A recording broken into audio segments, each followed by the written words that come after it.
YCP హయాంలో మద్యం కుంభకోణం దర్యాప్తులో సిట్ స్పీడ్ పెంచింది. వైసీపీ మాజీ ఎంపీ విజయసాయిరెడ్డిని కాసేపట్లో సిట్ అధికారులు ప్రశ్నించనున్నారు.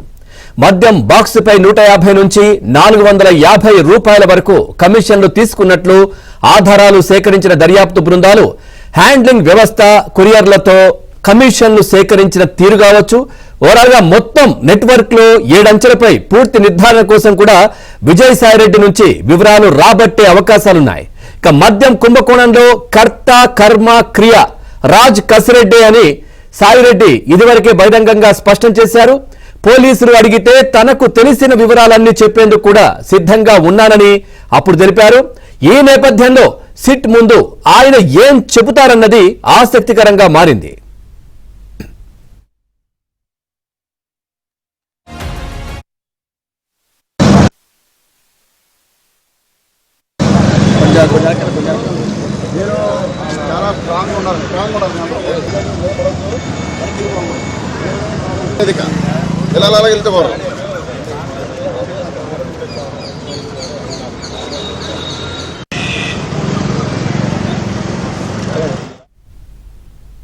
వైసీపీ హయాంలో మద్యం కుంభకోణం దర్యాప్తులో సిట్ స్పీడ్ పెంచింది. వైసీపీ మాజీ ఎంపీ విజయసాయిరెడ్డి మరి కాసేపట్లో సిట్ ముందు హాజరు కాబోతున్నారు.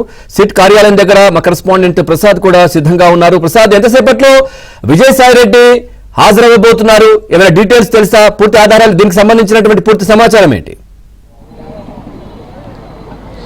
పవన్, ఈరోజు విజయసాయిరెడ్డి సిట్టు అధికారుల ముందు హాజరు కానున్నారు. ప్రధానంగా గత ప్రభుత్వ హయాంలో మద్యం కుంభకోణానికి సంబంధించి సిట్టు ఇప్పటికే అనేక ఆధారాలు సేకరించింది. ఇందులో ప్రధానంగా కసిరెడ్డి రాజశేఖర రెడ్డి జగన్మోహన్ రెడ్డికి అత్యంత సన్నిహితుడుగా, బంధువుగా కూడా ఉన్నాడు. అతనికి అనుసరణలో కర్త కర్మ క్రియ అతని అంటే కూడా గతంలో విజయసాయిరెడ్డి చేసిన వ్యాఖ్యల నేపథ్యంలో అతని దగ్గర ఉన్న సమాచారాన్ని తీసుకునేందుకు, అదేవిధంగా అతన్ని సాక్షిగా పిలిచినట్టు కూడా తెలుస్తోంది. అయితే ఈ నెల 18వ తేదీన రావాలని నోటీసులు జారీ చేసినప్పటికీ కూడా విజయసాయిరెడ్డి ముందస్తుగా చేసుకున్న కార్యక్రమాలు, అంగీకరించిన కార్యక్రమాల నేపథ్యంలో ఈ రోజు అంటే ఒక రోజు ముందుగానే వస్తానంటూ సిట్ అధికారులకు సమాచారం ఇచ్చారు. అందులో భాగంగా ఈరోజు 10:30 నుంచి 11 గంటల మధ్యలో ఆయన సిట్ కార్యాలయానికి చేరుకునే అవకాశం ఉందని కూడా చెప్తున్నారు. ప్రధానంగా గత ప్రభుత్వంలో మొత్తం కసిరెడ్డి రాజశేఖర మొత్తం డిస్టిలరీ కంపెనీలు మొత్తాన్ని కూడా బ్రాండ్గా ఉన్న సంస్థలు కూడా భయపెట్టి బెదిరించి సొంత తయారీ సంస్థలు ఏర్పాటు చేయటం, అదేవిధంగా మద్యం పూర్తిగా రద్దు చేస్తామని చెప్పిన జగన్మోహన్ రెడ్డి ప్రభుత్వం చేత మద్యాన్ని అమ్మించే విధంగా వైన్ షాపులు ఏర్పాటు చేయటువంటి పరిణామాల నేపథ్యంలో భారీగా వేల కోట్ల రూపాయలు దోచుకున్నారంటూ కూడా ఇప్పటికీ ఆరోపణలు వచ్చాయి. అయితే అందులో చాలా సిట్టు బృందం కూడా అనేక సాక్ష్యాలు సేకరించింది. అందులో మొత్తం ఎటు చూసినా కూడా మొత్తం కసిరెడ్డి రాజశేఖర రెడ్డి పాత్ర ప్రధానంగా ఉన్నట్టు కూడా నిర్ధారించారు. ఇప్పటికే అతన్ని 3 సార్లు నోటీసులు కూడా జారీ చేశారు హాజరు కావాలని. అయినప్పటికీ కూడా విచారణకు హాజరు కాకుండా సెల్ ఫోన్ కూడా పూర్తిగా స్విచ్ ఆఫ్ చేసి అజ్ఞాతంలో ఆయన కొనసాగుతారు. ఈ నేపథ్యంలో హైదరాబాద్లో తండ్రిని అలాగే ఇతర బంధువులు కూడా కలిసి నోటీసులు ఇవ్వడం జరిగింది. కొన్ని ఆస్తులు కూడా స్వాధీనం చేసుకోవడం జరిగింది. అయితే ఈ పరిణామాల నేపథ్యంలో గతంలో విజయసాయిరెడ్డి చేసిన వ్యాఖ్యల నేపథ్యంలో ఆయన ఈరోజు విజయసాయిరెడ్డి సిట్టు బృందం హాజరై ఏ అంశాలు ప్రస్తావిస్తారు? గత 5 ఏళ్ళు ఎందుకంటే జగన్మోహన్ రెడ్డికి అత్యంత సన్నిహితులుగా ఒకనాడు మెదిన విజయసాయిరెడ్డికి మొత్తం కుంభకోణానికి సంబంధించి చాలా కీలకమైన సమాచారం ఉందని కూడా తెలుస్తూ ఉంది. అతను ఎవరెవరి పేర్లు చెప్తారు, ఎంతవరకు పాత్రదారులు, సూత్రధారులు ఎవరెవరు ఉన్న అంశాలపై కూడా ఇప్పుడు విజయసాయిరెడ్డి చెప్పే సమాచారం సిట్టు బృందానికి చాలా కీలకంగా మారనుంది.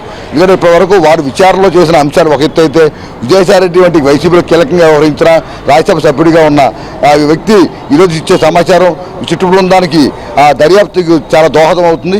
అంతేకాకుండా కసిరెడ్డి చుట్టూ అంటే అతని గతంలో ఎవరైతే వీళ్ళ దగ్గర ప్రతి నెల మామూలు వసూలు చేస్తారో ఆ మామూలు నేరుగా తాడేపల్లి ప్యాలెస్కి పంపకుండా 4-5 చేతులు మారిన తర్వాత వివిధ రూపాయలు పంపినట్టు కూడా సిట్ అధికారులు తమ దర్యాప్తులో గుర్తించారు. అయితే ఎవరెవరిని ఏ విధంగా ఉపయోగించారు, ఏ పద్ధతుల్లో ఈ డబ్బులు బట్వాడా జరిగింది, అదేవిధంగా ఈ దొరకకుండా ఎన్ని మార్గాలు ఏ ప్రయత్నాలు చేశారనే అంశాలపై కూడా విజయసాయిరెడ్డి ఈరోజు సిట్టు బృందం ముందు చెప్పే అవకాశం ఉంది. ఈ నేపథ్యంలో ఆయన ఏ అంశాలు చెప్తారనే అంశాలపై కూడా సిట్టు బృందం ఎదురు చూస్తూ ఉంది. మరోవైపు ఆయన చెప్పే కీలక సమాచారాన్ని బట్టి కొంతమంది వైసీపీ నాయకులు అంటే ముఖ్యంగా మద్యం కుంభకోణంలో పాత్రదారుగా కానీ సూత్రధారులుగా కానీ లేకపోతే ఆ సమయంలో ఇందులో సహకారం అందించిన వారు కాదు ఇప్పుడు విజయసాయిరెడ్డి తమ పేర్లు ఎక్కడ చెప్తారో అని కూడా భయపడే పరిస్థితి ఉందని కూడా చెప్తా ఉన్నారు. మొత్తం మీద మరి కాసేపట్లో విజయసాయిరెడ్డి సిట్టు బృందం వైపు చేరుకుంటారు. మరోవైపు ఇదే కేసులో ఉన్న మిథున్ రెడ్డి ఇప్పటికే సుప్రీంకోర్టుకు వెళ్ళి ముందస్తుగా అరెస్ట్ కాకుండా ఆదేశాలు తెచ్చుకున్నారు. అయితే విచారణకు సహకరించాలని ఇప్పటికే సుప్రీంకోర్టు కూడా సూచించిన నేపథ్యంలో రేపు ఆయన కూడా విచారణకు రావాలని చెప్పి నోటీసులు ఇచ్చినట్టు కూడా సమాచారం ఉంది. అదేవిధంగా కసిరెడ్డి రాజశేఖర రెడ్డికి 4వ అంటే ఎల్లుండు అతను మరోసారి విచారణ రావాలని కూడా మరోసారి నోటీసు జారీ చేసినట్టు కూడా చెప్తా ఉన్నారు.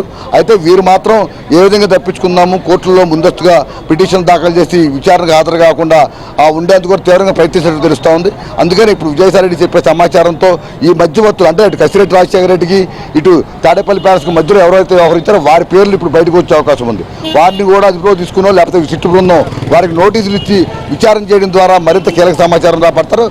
తద్వారా వాటిని బట్టి ముందు భవిష్యత్తులో విచారణ మరింత వేగవంతం చేసే అవకాశం ఉంది. తద్వారా కసిరెడ్డి రాజశేఖర రెడ్డి కావచ్చు మరి కొంతమందిని కూడా ఆ విచారణ పూర్తిగా అరెస్ట్ చేసే అవకాశం ఉందని కూడా అందరూ భావిస్తూ ఉన్నారు. మరి కొంచెం విజయసాయి రెడ్డి సిట్ కార్యాలయం ముందు హాజరు కాబోతున్నారు. Pawan right, thank you Prasad.